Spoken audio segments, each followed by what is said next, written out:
नमस्कार, मैं कीर्ति और आप देख रहे हैं आपका अपना चैनल भिवानी हलचल। खबरें विस्तार से।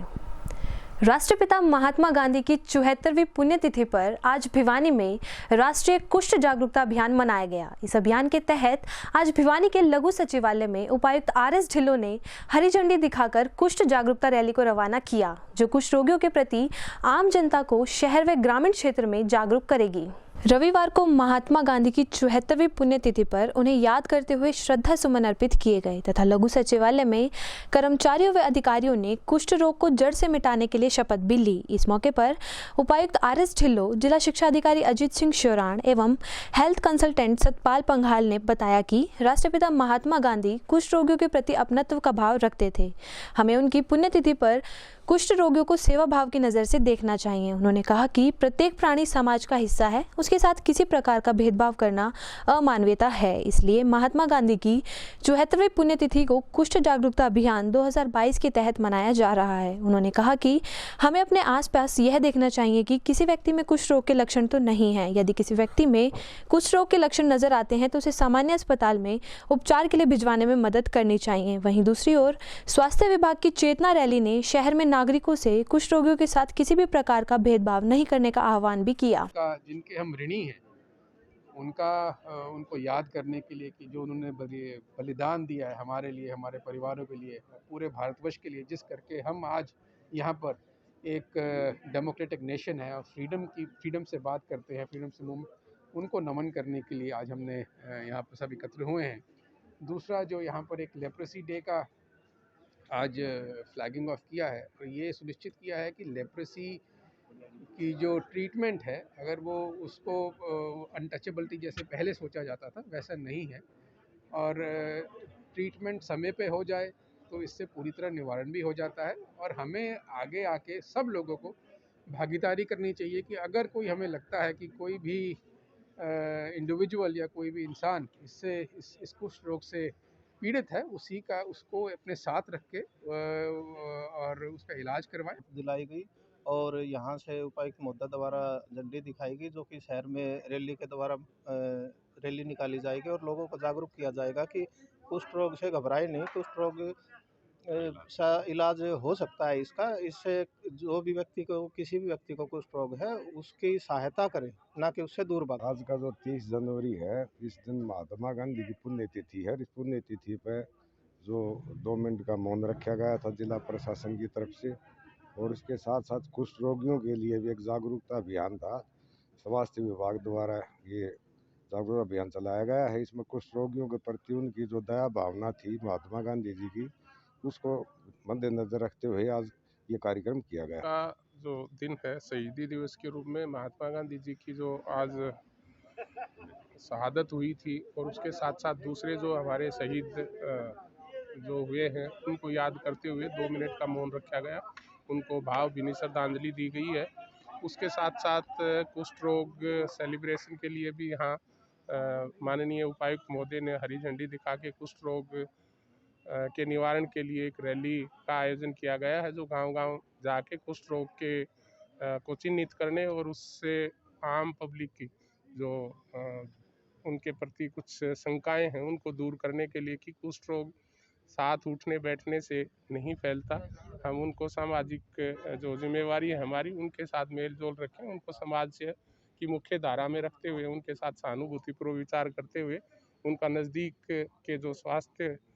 राष्ट्रपिता महात्मा गांधी के शहीदी दिवस पर जहां एक और किरण चौधरी के निवास स्थान पर उनकी प्रतिमा पर पुष्प अर्पित कर उन्हें याद किया गया, वहीं दूसरी ओर नेकीराम पुस्तकालय प्रांगण में प्रसिद्ध समाज सेवी एवं लोक विकास मंच के अध्यक्ष पवन बुवानीवाला द्वारा वहां उपस्थित प्रतिमा पर माल्यार्पण कर उन्हें श्रद्धांजलि अर्पित की गई। इस मौके पर कामरेड ओम प्रकाश, एडवोकेट संजय अग्रवाल सहित अनेक लोग मौजूद रहे। राष्ट्रपिता महात्मा गांधी के शहीदी दिवस पर आज स्थानीय किरण चौधरी के निवास स्थान पर सभी कांग्रेस कार्यकर्ताओं द्वारा मिलकर महात्मा गांधी की प्रतिमा पर पुष्प अर्पित किए गए व उन्हें याद किया गया। इस अवसर पर वरिष्ठ कांग्रेसी नेता परमजीत मड्डू व देवराज मेहता सहित अनेक गणमान्य व्यक्ति मौजूद रहे। आज के दिन 1948 को महात्मा गांधी जी का जो हत्या की गई थी, उसको हम बलिदान दिवस के रूप में आज मना रहे हैं। और महात्मा गांधी ने जो स्वराज प्राप्ति के लिए और समाज सुधार के लिए जो काम किए वो बड़े सराहनीय थे। महात्मा गांधी की हर बात मूल्यवान और कीमती होती थी, इसलिए जब तक सृष्टि रहेगी महात्मा गांधी का नाम रहेगा और हमेशा वो राष्ट्रपिता रहेगा। राष्ट्रपिता महात्मा गांधी जी का पुण्यतिथि है। हम सभी कांग्रेस जन उनको श्रद्धा सुमन अर्पित करने के लिए यहाँ इकट्ठे हुए हैं। आज के दिन एक दुष्ट हत्यारे ने, नथुराम गोडसे ने महात्मा गांधी जी की हत्या की थी। महात्मा गांधी जी की तुलना हनुमान जी से एक संत ने की। मैं परसों एक लेख पढ़ रहा था, उन्होंने कहा हनुमान जी कभी झूठ नहीं बोलते थे, हमेशा सत्य बोलते थे और वो ये कहते थे कि सत्य के साथ भगवान है। और गांधी जी का आचरण भी वही था, वो कहते थे जो सत्य पे चल गया उनकी जीत है। उन्होंने अपने जीवन में कभी भी झूठ नहीं बोला। आज ये देखो, उस टाइम कोई भी संचार का माध्यम नहीं होता था, लेकिन उनकी एक आवाज़ से पूरे देश में क्रांति आ जाती थी। आज कांग्रेस हाईकमांड के आदेशानुसार श्रीमती किरण चौधरी एवं श्रुति चौधरी जी के निर्देशानुसार 30 जनवरी 1948 को महात्मा गांधी की जो हत्या की गई थी उसको एक बलिदान दिवस के रूप में मनाया जा रहा है। और महात्मा गांधी जी ने देश की आज़ादी के लिए अपना पूरा जीवन न्यौछावर कर दिया था। उनके आदर्शों पे ही चलना उनको सच्ची श्रद्धांजलि जाएगी। वहीं दूसरी ओर वर्तमान समय में राष्ट्रपिता महात्मा गांधी जी का त्याग व बलिदान देशवासियों के लिए मार्गदर्शक की भूमिका में महत्वपूर्ण है। वह देश के ही नहीं अभी तो विदेशों में भी लोकतंत्र व गणतंत्र के लिए जरूरी है। ये शब्द प्रसिद्ध समाज सेवी एवं लोक विकास मंच के राष्ट्रीय अध्यक्ष पवन बुवानीवाला ने स्थानीय पंडित नेकीराम पुस्तकालय प्रांगण में स्थापित प्रतिमा पर माल्यार्पण करते हुए कही। इस मौके पर राष्ट्रीय अध्यक्ष बुवानीवाला ने उपस्थित प्रतिनिधियों को संबोधित करते हुए कहा कि राष्ट्रपिता महात्मा गांधी जी के त्याग व बलिदान को देश हमेशा याद रखेगा। बापूजी ने अपना सारा जीवन देश की आज़ादी व भलाई के लिए लगा दिया। विश्व के इतिहास में ऐसे महान व्यक्ति कम ही होते हैं। इस अवसर पर बुवानीवाला ने घोषणा की कि जल्द ही बापू यादगार समिति का गठन कर उनके सिद्धांतों को जन जन तक फैलाने का कार्य किया जाएगा। इस मौके पर कॉमरेड ओम प्रकाश ने कहा कि गांधी जी ने मानवता पर अपनी अलग छाप छोड़ी है। आज 30 जनवरी 2022 को महात्मा गांधी शहीदी दिवस के रूप में भिवानी में मनाया जा रहा है, जिसमें मेरे व्यापार मंडल के सभी साथी, JCI क्लब के साथी, वैश्य सम्मेलन के साथी, कामरेड, काफ़ी जन लोग आज यहाँ शहीदी दिवस मनाने आए हुए हैं।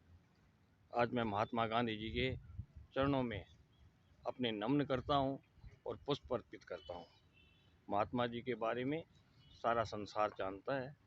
इसके बारे में कहना एक सूरज को दिया दिखाने के बराबर है। महात्मा जी ने बहुत इतने कार्य करे। जब ये विदेश में थे और विदेश में से साउथ अफ्रीका में उनके साथ दुर्व्यवहार हुआ कि मैं इंडियन हूँ, तब उनके मन में एक जागृति पैदा हुई कि अगर मैं हिंदू हूँ, मैं इंडियन हूँ, तो मुझे आज़ादी मिलनी चाहिए। तो महात्मा जी ने एक ये बीड़ा उठाया। हालांकि वे बैरिस्टर थे, वहाँ पढ़ाई करते थे, लेकिन उन्होंने जब ये बीड़ा उठाया कि देश की आज़ादी के लिए, तो सैकड़ों लोग भारतवर्षी जो उन्होंने स्वतंत्रता संग्राम में, जैसे लाल बाल पाल का नाम आता है, सुभाष चंद्र बोस का आता है, शहीद भगत सिंह का आता है, सुखदेव जी का नाम आता है, कितने ही आज़ादी के स्वतंत्रता सेनानियों ने उनका समर्थन किया। और चाहे नमक छोड़ो आंदोलन हो, चाहे भारत छोड़ो आंदोलन हो, ब्रिटिश सरकार की उनके नाक में दम कर जब तक नहीं कर दिया, उन्होंने भी भारत से जाना नहीं मंजूर कर दिया, तब तक महात्मा गांधी जी आंदोलन करते रहे। महात्मा गांधी जैसे महान युगों में कोई पैदा होता है। महात्मा जी का केवल भारतवर्ष में ही मान सम्मान नहीं है, सारे संसार में इनको राष्ट्रपिता महात्मा गांधी के नाम से जाना। वो अल्पसंख्यक विरोधी हिंदुत्व के पैरोकार थे और वो हमेशा उनके लड़ते थे। इसलिए उनको रास्ते से हटाने के लिए, अपनी विचारधारा के लिए माहौल पैदा करने के लिए उन्होंने ऐसा किया, जो देश के लिए सबसे बड़ा नुकसान हुआ है। और आज भी देश किधर जाएगा, उनके जो बहुलतावादी समावेशी हिंदुत्व की तरफ जाएगा तो गणतंत्र बचेगा। अगर अल्पसंख्यक विरोधी हिंदुत्व की तरफ देश जाएगा तो देश बर्बाद हो जाएगा, हमारा गणतंत्र खत्म हो जाएगा। तो इसलिए हमारे गणतंत्र को बचाने के लिए और देश में सभी समुदायों की एकता पैदा करने के लिए हमें गांधी जी के दर्शन को आगे बढ़ाना चाहिए और यही हमारे लिए भविष्य है कि उनकी विचारधारा रहेगी तो हमारा भविष्य रहेगा। लोग रविवार को स्थानीय बावड़ी गेट स्थित शिव धर्मशाला में सर्व समाज की बैठक का आयोजन किया गया, जिसकी अध्यक्षता व्यापार मंडल के प्रधान भानु प्रताप द्वारा की गई। सर्व समाज द्वारा अनुसूचित जाति का नगर परिषद में सीटें कम कर देने के कारण इस पंचायत का आयोजन किया गया। इस अवसर पर अनेक राजनीतिक दल व समाज सेवक भी उपस्थित रहे।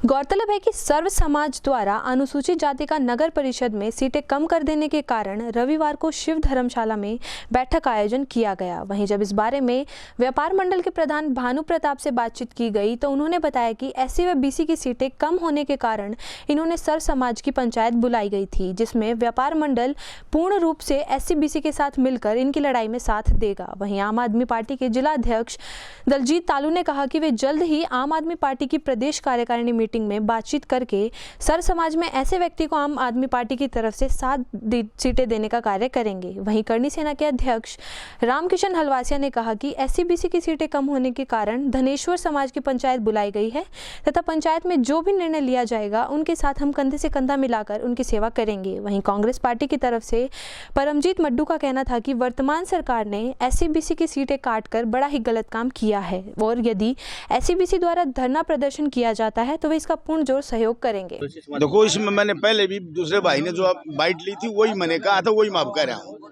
ये सर्व समाज की मीटिंग है और एससी समाज ने जो है ना इसकी मीटिंग बुलाई थी।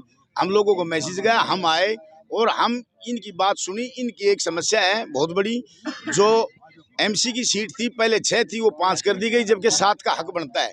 तो हम इनके साथ कंधे से कंधा मिला करके काम करेंगे और अच्छी से अच्छी तरह इनकी मदद करेंगे। जिस प्रकार ये प्रदर्शन धरना कुछ भी करना चाहे हम उनका साथ देंगे। और यहाँ पर कोई राजनीति वाली बात नहीं है, ये सर्व समाज और आम आदमी जो आम एक इंसान है सब उनकी मीटिंग है, ये पार्टी की किसी कोई मीटिंग नहीं है। ऐसा है जो एससी समाज ने ये मीटिंग बुलाई है, इनके साथ अन्याय हुआ है। इनकी जो 6 सीट थी 7 होनी थी लेकिन 5 कर दी।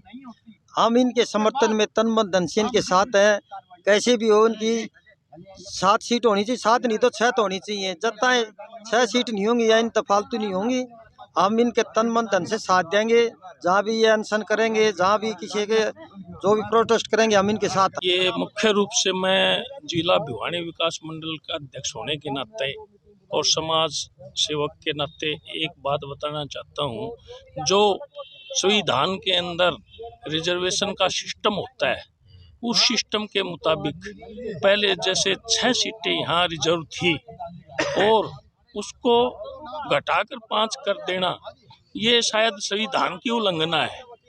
और मैं तो ये कहता हूँ कि जो सिस्टम रोस्टर के मुताबिक जो सिस्टम रिजर्वेशन का बनता है, उस सिस्टम के मुताबिक 6 बनो या 7 बनो जो भी बने, उसको उस हमारे उन भाइयों का अधिकार ना मारा जाए। आज इनकी बैठक थी, बैठक में व्यापार मंडल को बुलाया गया है। व्यापार मंडल इनकी बातों को ध्यान से सुन रहा है कि भी 6 सीट थी 5 होगी, किस कारण होगी।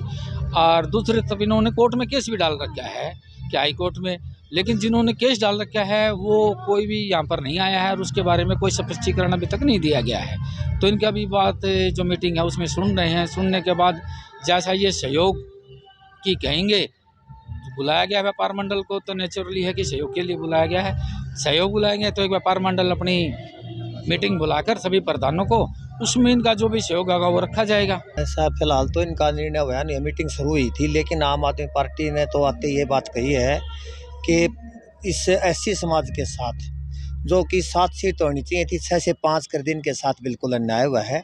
आम आदमी पार्टी इनके साथ है, चाहे ये कोर्ट की लड़ाई लड़ो, चाहे रोड की लड़ाई लड़ो, हम उनके साथ हैं। और इससे अलग मैं एक बात और कह दूं, अगर सरकार नहीं करती है तो आम आदमी पार्टी का मैं जिलाध्यक्ष होने के नाते एक बात कहता हूं कि हमारे केंद्रीय नेतृत्व से सुशील गुप्ता जी से बात करके हम इनको 7 सीट एससी की हम अपनी पार्टी की तरफ से टिकट देने का काम करेंगे। देखो, एससी समाज के साथ बहुत ही जागती हुई है और एससी समाज ने बहुत ही मतलब 36 बिरादरी को यहाँ जो बुला के उनको एकत्रित किया है।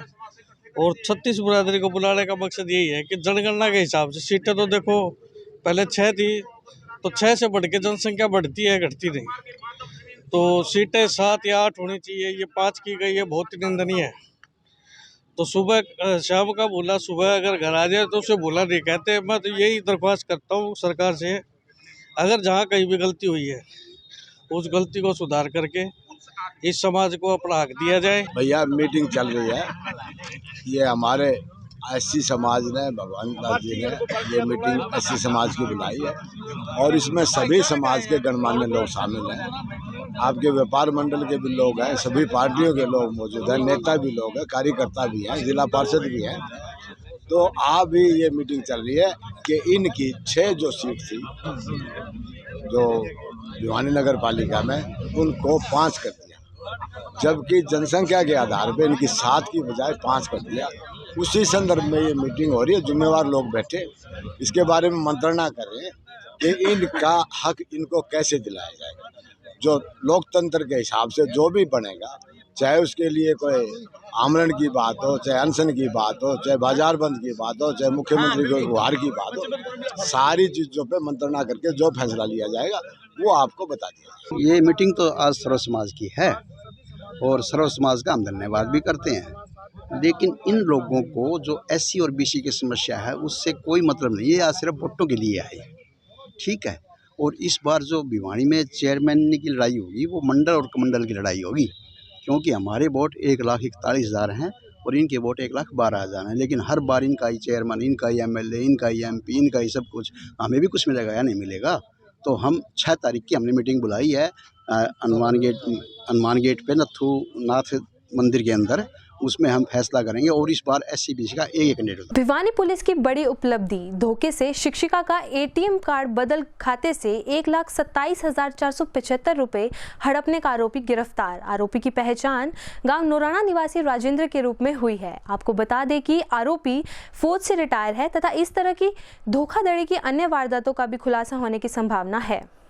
गौरतलब है कि भिवानी पुलिस द्वारा एटीएम फ्रॉड करने वाले आरोपी को गिरफ्तार करने में बड़ी सफलता हासिल की गई है। आपको बता दें कि आरोपी द्वारा धोखे से डाबर कॉलोनी निवासी एक शिक्षिका के खाते से 1,27,475 रुपए हड़पे गए थे, जिसकी शिकायत उन्होंने शहर थाना में दर्ज करवाई थी। इसी शिकायत की तर्ज पर भिवानी पुलिस द्वारा आरोपी की पहचान गांव नोराना निवासी राजेंद्र के रूप में की गई है, जो कि फौज से रिटायर है तथा एटीएम बदल कर पैसे निकालता था। वहीं पुलिस द्वारा आरोपी से पूछताछ जारी है। 24/8/2021 को एक कंप्लेंट प्राप्त हुई, जिसमें विक्टिम ने बताया कि उसके साथ एटीएम फ्रॉड हुआ है।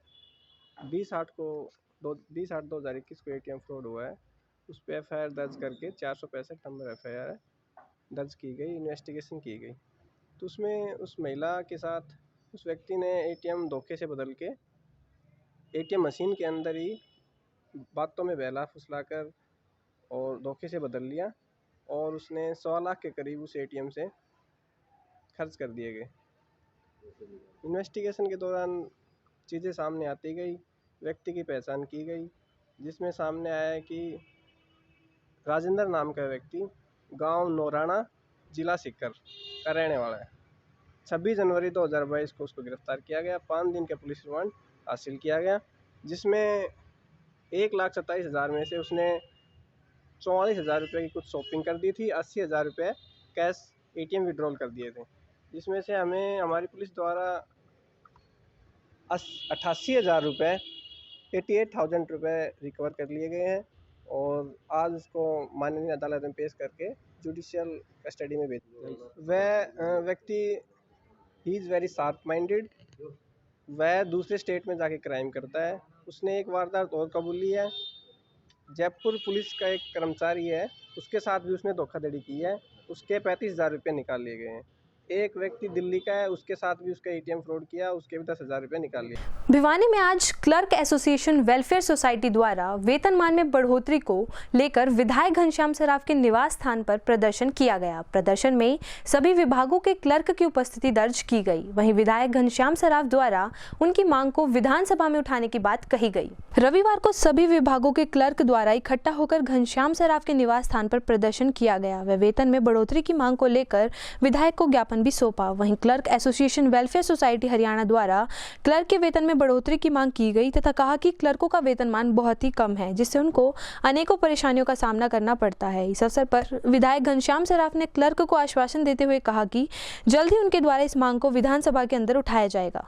कोर्ट का रास्ता भी है, आंदोलन का रास्ता भी है। नजरअंदाज अगर किसी पद को इतना ज्यादा किया जाता है तो आपको भी पता है कि उसका भुगतभोगी आगे सामने वाले को भी होना पड़ता है। इसलिए मैंने जैसे आपको एक सरल शब्दों में कहा कि भाई जो संवैधानिक तरीके से अपने कार्यालयों में काम कर रहे हैं, किसी प्रकार की हड़ताल नहीं कर रहे, ना किसी को मुर्दाबाद कह रहे, उनकी कीबोर्ड पे उंगलियां रहने दो।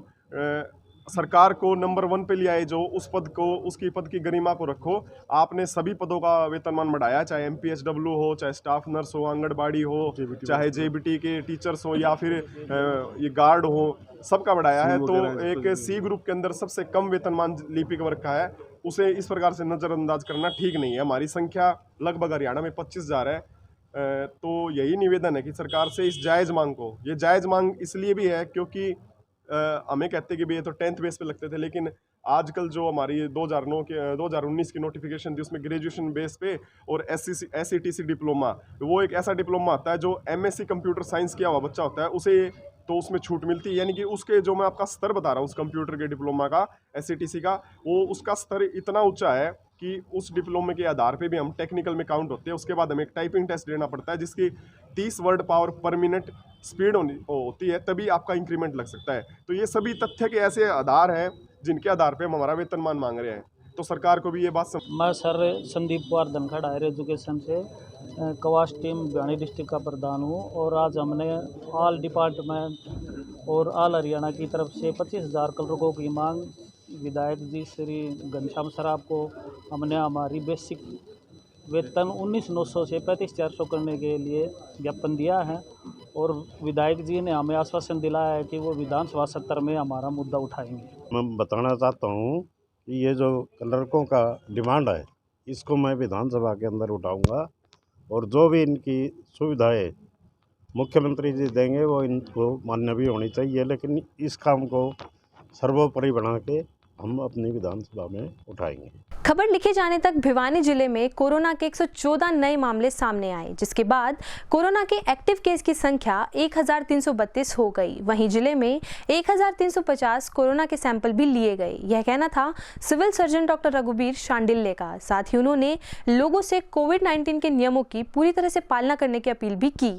खबर लिखे जाने तक भिवानी जिले में कोरोना के 114 नए मामले दर्ज किए गए तथा अब कोरोना के एक्टिव केस की संख्या 1332 हो गई है। यह जानकारी देते हुए civil surgeon doctor Raghubir Shandilya ने लोगों से निरंतर मास्क पहनने, 2 गज की दूरी बनाए रखने, कोविड-19 नियमों की पूरी तरह से पालना करने व वैक्सीनेशन प्रक्रिया को जल्द से जल्द पूरा किए जाने की अपील की ताकि कोरोना महामारी से बचा जा सके। तो मैं चाहूंगी आप सभी से इजाजत। आज के लिए यहीं तक। इंतजार कीजिए कल तक और बने रहिए आपके अपने चैनल भिवानी हलचल के साथ।